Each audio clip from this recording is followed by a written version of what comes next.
Welcome to the Lighter Life. I am so grateful you've joined me today. There is a specific sound that defines the start of retirement for many of us.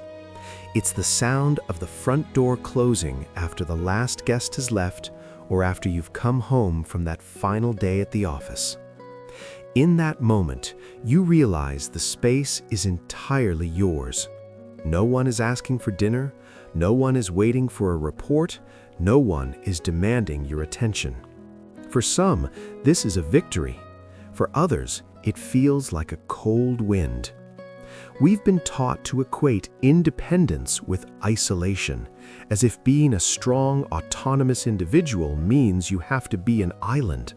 But the truth we are going to explore today is that independence is not the absence of people, it is the presence of self. It is about learning to inhabit your own space so fully that the silence doesn't feel like a void, it feels like an invitation. But as we stand in that quiet hallway, we realize that our first challenge isn't the world outside, it's the way we talk to ourselves when no one else is listening. When we begin to live on our own terms, we encounter a linguistic puzzle. No one talks about the massive difference between solitude and loneliness. Loneliness is a hunger, a feeling that something is missing, a gap that we hope others will fill. Solitude, however, is a feast. It is the chosen state of being alone without being lonely. It is the realization that your own company is actually quite pleasant. To live independently without feeling alone, we have to shift our mindset from being left to having arrived. When you sit down to a meal by yourself, are you a person who was forgotten, or are you a person who is finally free to enjoy exactly what they want at the pace they choose? Mastering this shift transforms your home into a castle. And yet, even when we enjoy our own company, there is a nagging societal myth that whispers in our ear, telling us that an independent senior is someone who is falling behind. As we embrace our solitude, we often bump into the world's expectations. No one talks about the pity gaze, that look people give you when they see you dining alone or traveling solo at 65. Society has a habit of infantilizing independence in our later years, as if living alone is a sign of not being cared for. To live independently without feeling alone, we must fiercely reclaim our agency. We aren't waiting for help, we are managing our lives. This means taking pride in the light bulbs we change, the gardens we tend, and the finances we navigate. It is the realization that being capable is a form of self-love. When we see ourselves as powerful, the world's pity loses its power to make us feel isolated. But even the most capable person needs a bridge to the outside world, and in this modern era, those bridges are often made of light and glass. While we cherish our physical autonomy, we live in an age where independent doesn't have to mean out of touch. No one talks about technology as a tool for emotional independence. Many of us feel a resistance to the screen, fearing it replaces real connection. But think of it differently. The digital world allows us to be solo but connected. It's the video call with a grandchild that feels like they are in the room, the online book club that brings diverse voices into your living room, the group chat with old friends that hums with life all day. Technology, when used with intention, is the invisible thread that ensures your independence never turns into invisibility. It allows you to stay in your own home while wandering the world. However, as we master the digital bridge, we must be careful not to forget the tangible, breathing world that exists right outside our front door. When we spend a lot of time alone, we can start to feel like the world is a movie we are watching rather than a place we belong to. To live independently without feeling alone, we have to cultivate what I call micro-connections. These are the small, daily interactions that anchor us to humanity. It's the brief chat with the barista who knows your order, the nod to the neighbor walking their dog, the exchange of pleasantries with the librarian. These aren't deep friendships, but they are vital. They are the social snacks that keep our hearts fed between the big meals of family visits. When you recognize and value these small moments, you realize you are part of a living, breathing ecosystem. You are never truly alone when you are a known thread in the fabric of your neighborhood. But sometimes, those small snacks aren't enough, and we find ourselves craving a deeper sense of belonging without wanting to give up our private keys. As we navigate our independent lives, we might start looking for more structured ways to belong. No one talks about the rise of intentional communities for our generation. This isn't about assisted living, it's about shared living. It's the choice to live in a place where you have your own front door and your own kitchen, but you also have a shared garden, a communal workshop, or a weekly dinner with neighbors who are in the same stage of life.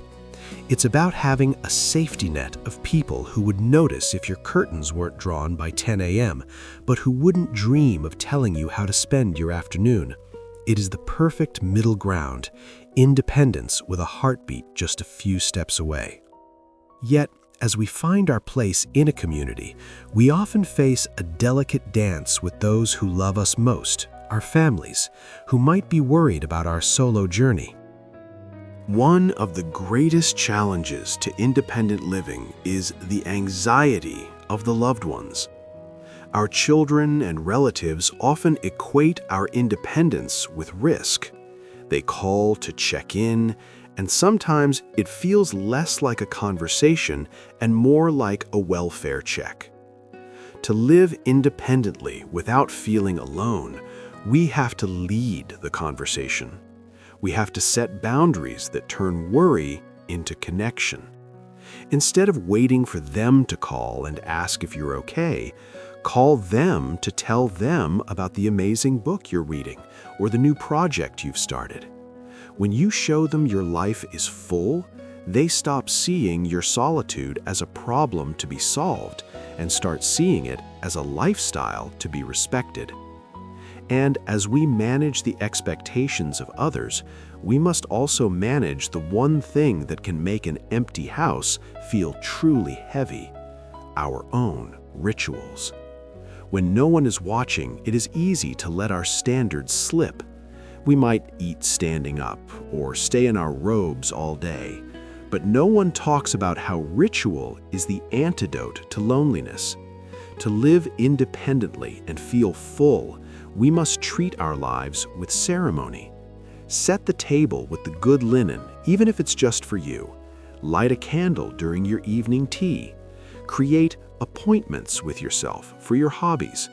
These rituals signal to your brain that you are worth the effort. They turn being alone into hosting yourself. When you treat your solo life as an occasion, you never feel like you are waiting for life to happen. You are the life that is happening. But even with the most beautiful rituals, there comes a moment when the silence feels a little too deep, and we have to face the ultimate fear of the independent life. The final hurdle to living independently without being alone is the fear of what if. What if I fall? What if I get sick? This fear can drive us back into shells of anxiety. But the secret to true independence is, paradoxically, knowing when to be dependent. No one is truly an island. True strength is having a plan, having a village you can call upon when the physical world becomes too much. It's about having the emergency button or the spare key neighbor, not because you are weak, but because you are wise.